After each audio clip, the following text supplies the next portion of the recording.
Hello student, today's topic is admission of a new partner in partnership firm. Means partnership firm में एक नए partner का admission.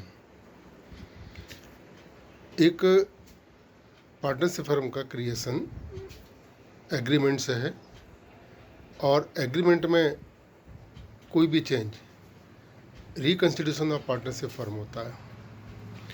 तो इनमें एक condition admission of a new partner भी है।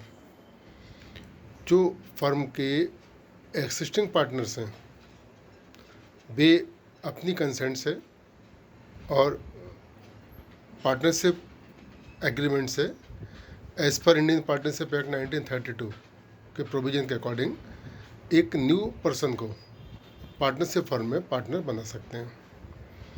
न्यू पार्टनर जब पार्टनरशिप फर्म में आएगा तो फर्म में वो दो राइट्स, दो अधिकार ये मांगेगा। फर्स्ट राइट होता है, पहला अधिकार होता है फर्म की एसेट्स में राइट, मीन्स फर्म की संपत्तियों में अधिकार, और दूसरा होता है फर्म के प्रॉफिट में राइट। तो ये दोनों राइट्स वो फर्म से लेता है।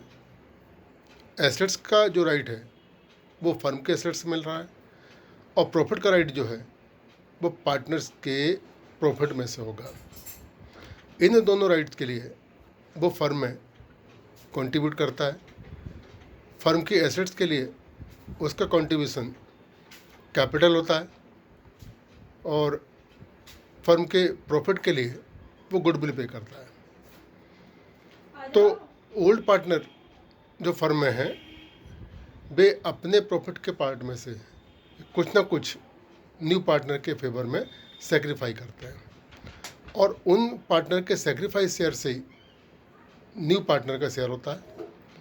न्यू पार्टनर जो गुडविल फर्म में लेकर आएगा वो गुडविल का अमाउंट इन एक्चुअल पार्टनर के लिए होगा और जिस पार्टनर ने जितना सेक्रीफाई प्रॉफिट का किया है गुडविल में उतना शेयर उसका होगा। न्यू पार्टनर फर्म में एंट्री के पहले के फर्म के किसी भी एक्ट के लिए लाइबल नहीं होगा, यानी उसकी एंट्री से पहले फर्म की कोई भी कंडीशन के लिए वो जिम्मेदार नहीं है। बट एंट्री लेने के बाद पार्टनरशिप फर्म के सभी एक्ट के लिए वो रिस्पॉन्सिबल होगा। इन शॉर्ट, न्यू पार्टनर को फर्म में दो राइट्स होंगे, फर्म के एसेट्स में राइट और फर्म के प्रॉफिट में राइट। अब जब नए पार्टनर की फर्म में एंट्री होती है तो डेफिनेटली फर्म का जो ओल्ड एग्रीमेंट है वो एंड हो जाता है और नया एग्रीमेंट वहाँ क्रिएट होता है।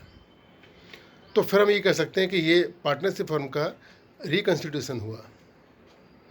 तो इन कंडीशंस में पार्टनरशिप फर्म के बुक्स में फर्म में कुछ नेसेसरी एडजस्टमेंट करने पड़ते हैं और उनमें जो पहला एडजस्टमेंट होता है, न्यू पार्टनर के आने के बाद सभी पार्टनर्स के न्यू प्रॉफिट शेयरिंग रेशो और सेक्रीफाइंग रेशो, मीन्स नए पार्टनर के आने के बाद सभी पार्टनर के नए प्रॉफिट लॉस के शेयर और उन्होंने जो त्याग किए हैं मीन्स पुराने पार्टनर ने उनके अनुपात, ये सबसे पहले फाइन करने पड़ते हैं।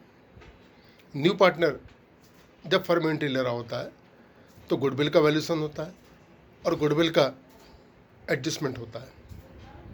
तीसरा, कोई अनडिवाइडेड प्रॉफिट है, रिजर्व है, इन सब के लिए भी हमें एडजस्टमेंट करने पड़ते हैं।